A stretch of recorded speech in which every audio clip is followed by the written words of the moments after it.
अस्सलाम वालेकुम स्टूडेंट्स।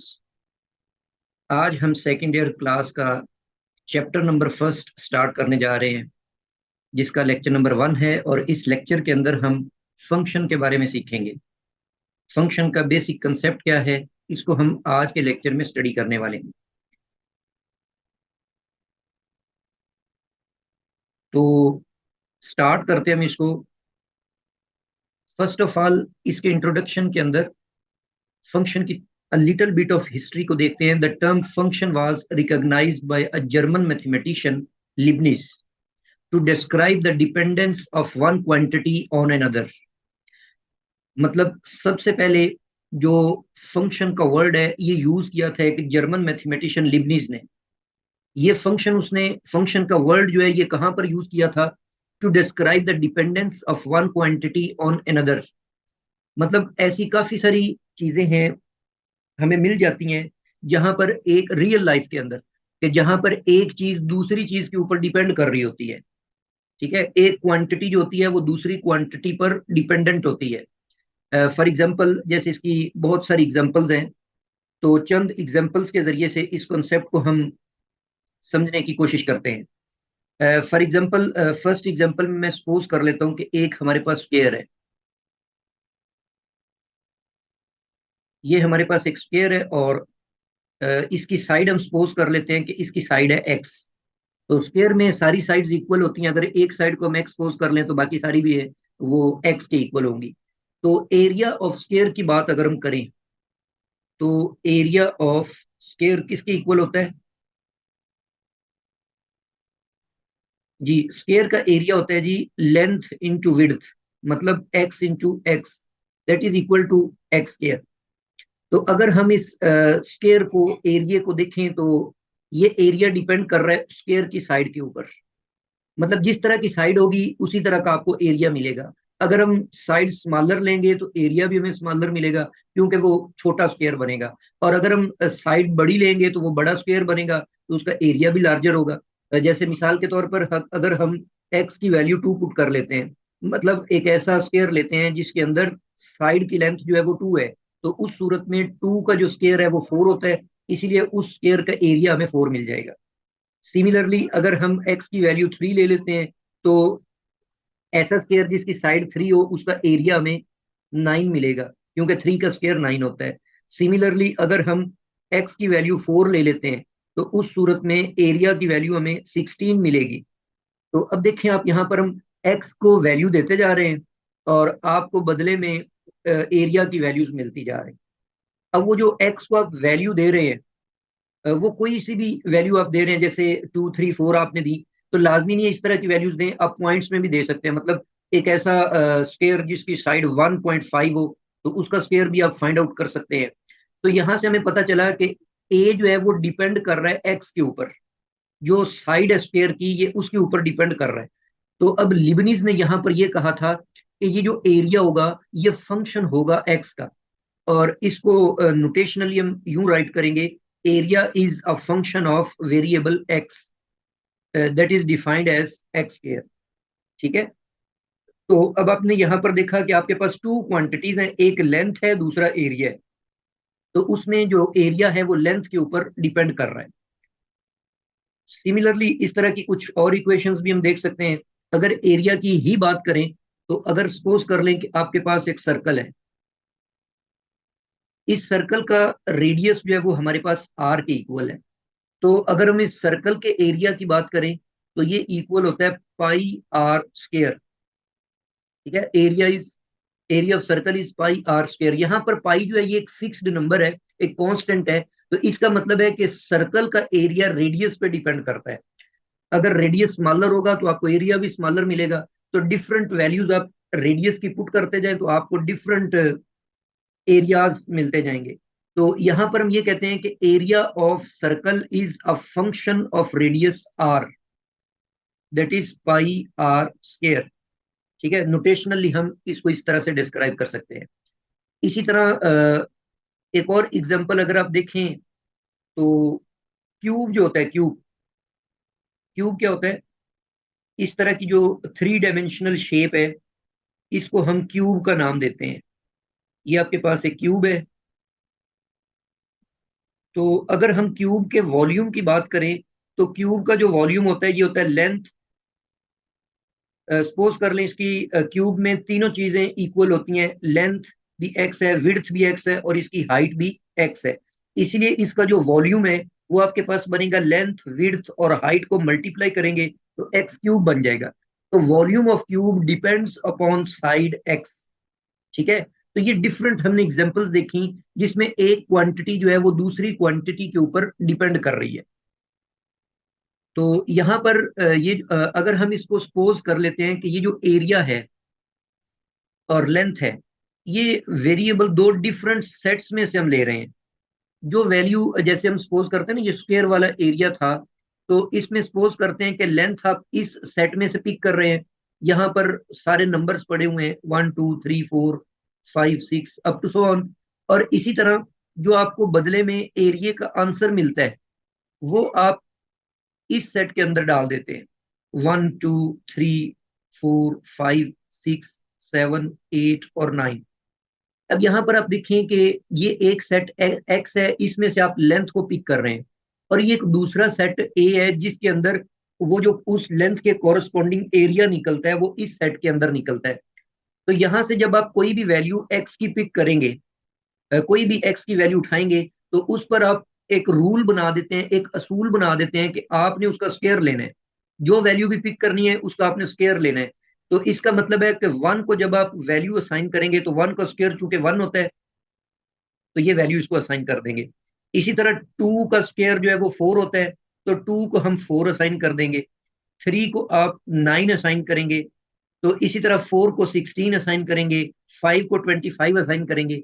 तो इसका मतलब है कि फंक्शन को जब आप डिस्क्राइब करते हैं, इसको डिफाइन करते हैं, तो यूं करेंगे कि बेसिकली फंक्शन जो होता है इसके लिए दो सेट्स की जरूरत है। आप क्या करते हैं कि एक सेट लेते हैं, उसमें से एक वैल्यू इनपुट करते हैं, और यहाँ पर जो आप रूल डिफाइन करते हैं, मतलब उस पर प्रोसेसिंग होती है उस रूल के अकॉर्डिंग। तो प्रोसेसिंग के बाद आपको दूसरे सेट ए के अंदर एक आउटपुट मिल जाती है। ठीक है।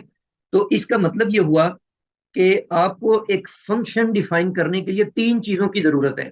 एक इनपुट वाला सेट होना चाहिए, एक आउटपुट वाला सेट होना चाहिए, और दरमियान में एक रूल डिफाइन होना चाहिए कि जब आप पहले सेट में से कोई वैल्यू उठाएंगे उसको उस रूल के मुताबिक चेंज करेंगे और बदले में आपको दूसरे सेट की वैल्यू मिल जाएगी।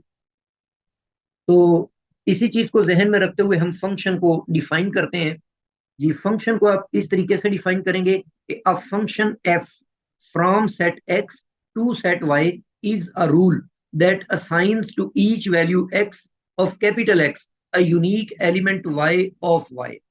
क्या मतलब, इस डेफिनेशन को हम समझने की कोशिश करते हैं कि हमने सपोज कर लिया कि एक सेट हमारे पास एक्स है, दूसरा सेट हमारे पास वाई है। ये सपोज कर लिया हमने, ये सेट वाई है। इसके ऊपर हमने एक रूल डिफाइन कर दिया, और उस रूल को मैं डिनोट कर रहा हूं एफ से। ठीक है। अब यहाँ पर जो वैल्यू हम पिक करते हैं उस वैल्यू को हम नाम दे देते हैं एक्स का, और बदले में जो आपको वाई वाले सेट में कोई वैल्यू मिलती है उसको हम स्मॉल वाई का नाम दे देते हैं। अब यहाँ से जब आपने रूल डिफाइन किया है तो ये एक्स पिक करते हैं, उस पर वो रूल अप्लाई करते हैं, और बदले में आपको ये वाई मिल जाता है। ठीक है। अब दोबारा उस डेफिनेशन को देखें, तो आपने ये कहा कि f is a function from set x to set y. F को आप कहेंगे कि ये एक्स से वाई पर एक फंक्शन है। तो ये फंक्शन है क्या? ये बेसिकली एक रूल है, अ रूल दैट असाइंस। असाइन की जगह आप वर्ड गिव्स भी यूज कर सकते हैं, क्योंकि असाइन का मतलब वो उसको देता है वैल्यू एक्स। अब ये स्मॉल एक्स क्या चीज है? ये कैपिटल सेट एक्स का एक एलिमेंट है। तो इस स्मॉल एक्स को आप जो वैल्यू असाइन करते हैं वो है स्मॉल वाई, और ये वाई किसका एलिमेंट है? ये कैपिटल वाई का एलिमेंट है। ठीक है। तो इस तरीके से आप फंक्शन को डिफाइन करेंगे। यहां पर ये जो वर्ड यूनिक है, इसका क्या मतलब है? इसका मतलब ये है कि जब आपने सेट एक्स में से एक वैल्यू पिक करनी है स्मॉल एक्स, बदले में जो आपको वाई की वैल्यूज मिलनी है ना, वो सिंगल वैल्यू होनी चाहिए। आपको ज्यादा वैल्यूज नहीं मिलनी चाहिए। जैसे मिसाल के तौर पे एक एग्जांपल लेता हूं मैं, y is equal to plus minus under root x. अब यहां पर आप देखें, x की मैं एक सिंगल वैल्यू पिक करता हूँ 4, और जब मैं यहां पर ये वैल्यू पुट करूंगा तो मुझे यहाँ पर y की 2 वैल्यूज मिलेंगी, ठीक है ना। मतलब यहाँ से इस सेट से आपने 4 को पिक किया और यहाँ पर बदले में आपको एक तो पॉजिटिव 2 मिल रहा है, दूसरा नेगेटिव 2 भी मिल रहा है। तो यहाँ पर x जो है 4 जो है उसको 2 भी आप असाइन करते जा रहे हैं और इसको -2 भी असाइन करते जा रहे हैं। तो ये फंक्शन नहीं होगा, क्योंकि 4 को जो वैल्यू आपने y की असाइन किया वो यूनिक नहीं है। यूनिक का मतलब होता है सिंगल वैल्यू, मतलब उस जैसी कोई और वैल्यू आप उसको असाइन ना कर रहे हो। तो इसका मतलब है कि ये फंक्शन नहीं होगा।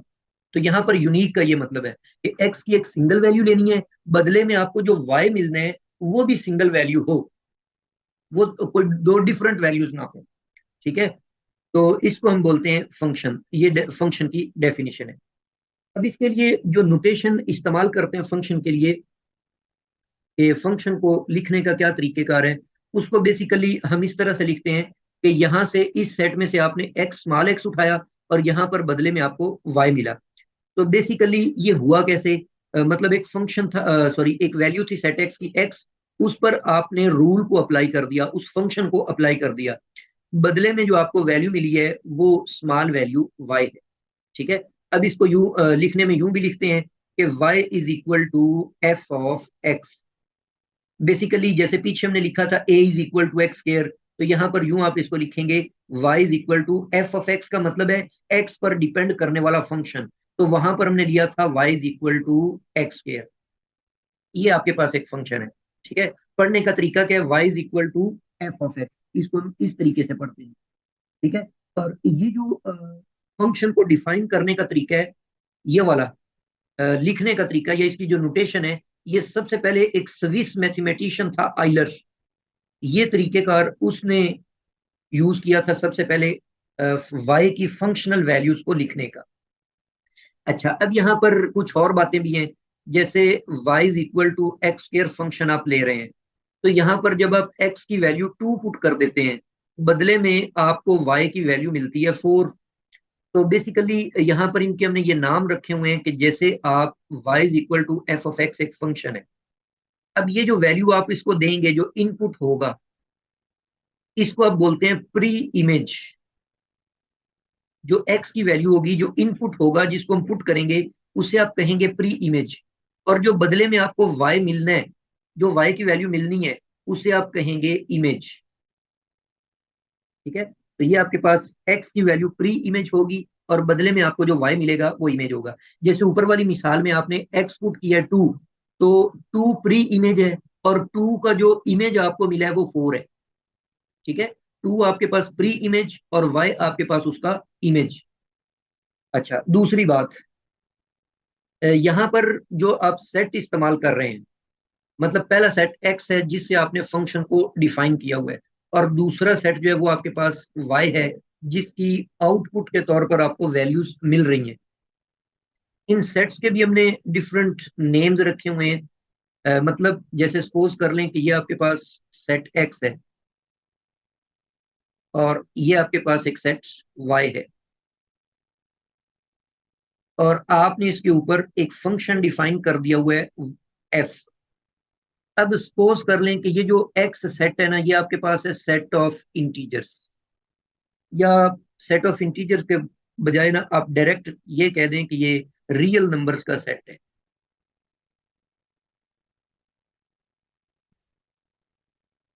ठीक है। ये हम सपोज कर लेते हैं सेट ऑफ रियल नंबर्स है। अब सेट ऑफ रियल नंबर के अंदर पॉजिटिव भी होते हैं, नेगेटिव भी होते हैं, और पॉइंट्स में भी होते हैं, रेशनल भी होते हैं, सारे इसके अंदर आ जाते हैं कॉम्प्लेक्स के अलावा। और इधर भी ये जो y है, इसको भी आप सपोज कर लें सेट ऑफ रियल, और ये फंक्शन मैं इस तरीके से डिफाइन करता हूँ f of x is equal to x square. अब यहाँ से x में से जो वैल्यू पुट करेंगे वो नेगेटिव भी होगी, वो पॉजिटिव भी होगी, वो पॉइंट्स में भी होगी, वो जीरो में भी होगी। मसलन इसके अंदर मैं पुट कर देता हूँ -1, तो बदले में आपको +1 मिलेगा क्योंकि उसका स्क्वायर पॉजिटिव होता है। अगर मैं 0 पुट कर देता हूँ तो ये बदले में आपको 0 मिलेगा, और अगर मैं +1 पुट करता हूँ तो +1 मिलेगा। इसका मतलब है ये जो फंक्शन आपने डिफाइन किया ना स्क्वायर वाला, इसकी जो आउटपुट्स हैं, इसकी जो इमेजेस हैं, उनमें नेगेटिव नहीं मिलेगा क्योंकि ये स्क्वायर है। तो इसका मतलब है ये जो y वाला पूरा सेट है, ये सारे का सारा यूज नहीं होता, इसका कोई पार्ट जो है वो यूज हो जाता है। लेकिन ये वाला सेट जो है, इसकी कोई भी वैल्यू हम यहाँ पर यूज कर सकते हैं, ये तो इंडिपेंडेंट है। तो ये डिपेंड नहीं करता। तो यहाँ पर अब यही बात याद रखें कि एक्स जो वेरिएबल है ये इंडिपेंडेंट वेरिएबल होता है, ये किसी पे भी डिपेंड नहीं करता, इंडिपेंडेंट। और ये जो वेरिएबल वाई है ये डिपेंडेंट वेरिएबल है, ये एक्स की वैल्यू के ऊपर डिपेंड कर रहा होता है। तो इसका मतलब ये हुआ कि ये जो जब आपने एक फंक्शन डिफाइन किया ना F from set x to set Y, ठीक है, तो ये जो पहले वाला सेट एक्स है ये सारा यूज होगा जिस जिस वैल्यू के ऊपर फंक्शन डिफाइन है, ठीक है ना। इसमें भी ऐसी वैल्यूज हो सकती हैं जिनके ऊपर फंक्शन अनडिफाइन हो, तो वो हम उसमें से एक्सक्लूड कर देंगे। तो इस सेट एक्स को हम फंक्शन की डोमेन का नाम देते हैं, डोमेन ऑफ फंक्शन है। और ये जो सेट वाई है, इस ये सेट चूंकि सारा यूज नहीं होता, इसका जो जो पोर्शन यूज होता है उसको हम रेंज का नाम देते हैं। तो रेंज जो है ये वाई सारा फंक्शन हो भी सकता है, लेकिन उसका सबसेट भी हो सकता है, ठीक है। तो डोमेन जो होती है वो पूरा कंप्लीट सेट एक्स होता है, और रेंज जो होती है वो सेट वाई का सबसेट होता है, उसका कुछ पोर्शन होता है। तो अब यहाँ पर बेसिकली जो सेट वाई है फिर इसका भी एक नाम रखा, इसको हम बोलते हैं को डोमेन, ठीक है। वाई सारे का सारा रेंज तो हो नहीं सकता, इसका नाम हमने रख दिया को डोमेन। अब ये तीनों बातें आप याद रखें, एक्स को बोलते हैं हम डोमेन, और वाई को बोलते हैं को डोमेन, और वाई का एक सबसेट होता है, ठीक है, वाई का एक सबसेट होता है उसको हम रेंज बोलते हैं। किसी फंक्शन में रेंज और कोड डोमेन इक्वल भी हो सकते हैं, मतलब वाई सारा यूज हो सकता है, लेकिन इन जनरल ये वाई जो होता है इसका कोई सबसेट जो होता है उसको हम रेंज का नाम देते हैं। तो इनको हम डिफाइन भी कर लेते हैं, डोमेन और कोड डोमेन को आप डिफाइन कैसे करेंगे। फर्स्ट ऑफ ऑल डोमेन की डेफिनेशन कैसे बनेगी, सपोज कर लेते हैं कि let's f be a function from set x to set y, let f be a function, f हमारे पास एक फंक्शन है, then the set x जो कंप्लीट सेट x है is called डोमेन, इस सेट को हम डोमेन का नाम देंगे, ठीक है। और रेंज क्या होगा,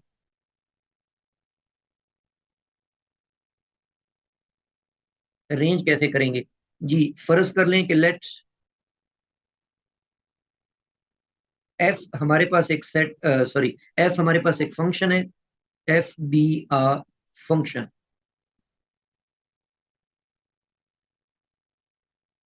then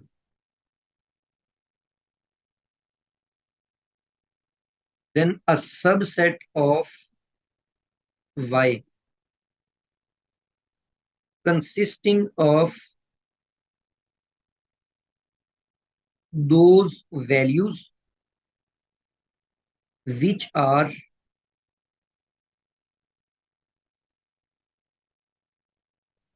images of values of x, ठीक है। f हमने सपोज कर लिया एक फंक्शन है, तो फिर एक y का हम एक सबसेट लेते हैं जो कि उन वैल्यूज पर मुश्तमिल होता है जो कि सेट x की वैल्यूज की इमेजेस होती हैं, ठीक है ना। मतलब y की वो वैल्यूज लेनी है जो किसी ना किसी x के एलिमेंट की इमेज हो, ठीक है ना। Values of x is known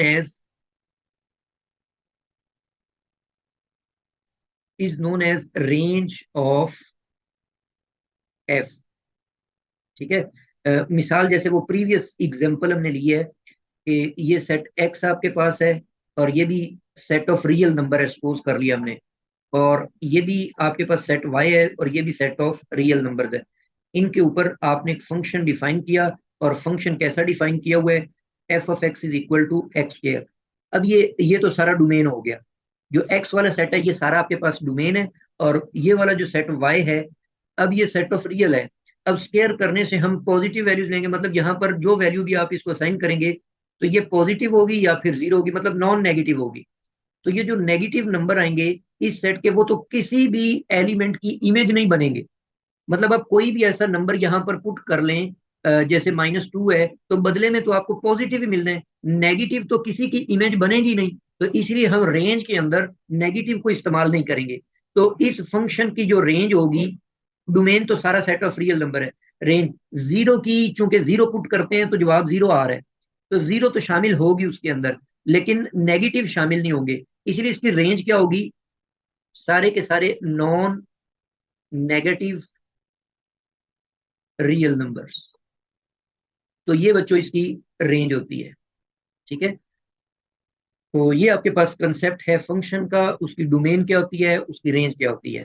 तो यहीं पर हमने ये भी देख लिया कि फंक्शन जो है ये बिल्कुल एक कंप्यूटर की तरह काम करता है, एक मशीन की तरह काम करता है। इसके अंदर हम क्या करते हैं, कोई वैल्यू एक्स इसको असाइन करते हैं एज ए इनपुट, और ये इसके ऊपर फंक्शन जो होता है ये कोई प्रोसेसिंग करता है।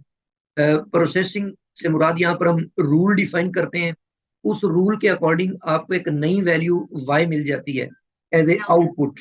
ठीक है, तो ये आपको आउटपुट मिलती है।